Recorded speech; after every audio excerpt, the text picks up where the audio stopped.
আসসালামু আলাইকুম ভিউয়ার্স। আজকের এই ভিডিওটিতে আসলে আমরা কিছুই শিখব না। আজকের এই ভিডিওটি করা হচ্ছে আপনাদের একটা ইনফরমেশন দেওয়ার জন্য। সেটি হচ্ছে আমি প্রোগ্রামিংয়ের খুবই গুরুত্বপূর্ণ একটি ফিচার ওপি অর্থাৎ অবজেক্ট ওরিয়েন্টেড প্রোগ্রামিং নিয়ে একটা কোর্স প্ল্যান করেছি।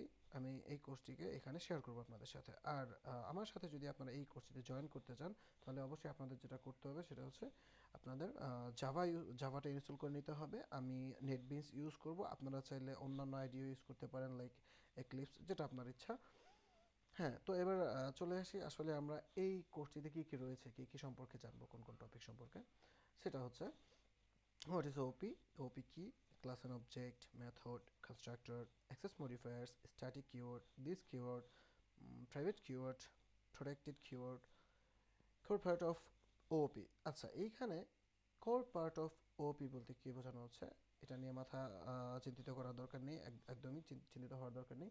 আমরা নিশ্চয়ই এই টপিকগুলো সম্পর্কে পরবর্তীতে বিস্তারিতভাবে আলোচনা করব, বিস্তারিতভাবে জানবো। Encapsulation, inheritance, polymorphism, abstraction.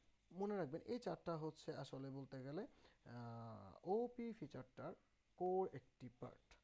So আমরা এগুলো নিয়ে আলোচনা করব, অবশ্যই এগুলো নিয়ে চিন্তিত হওয়ার কিছু নেই। তো ভিউয়ার্স, আশা করি আপনারা নেটবিনস অ্যান্ড জাভা ইনস্টল করে নেবেন আপনাদের পিসিতে। ভালো থাকবেন, ধন্যবাদ। আসসালামু আলাইকুম।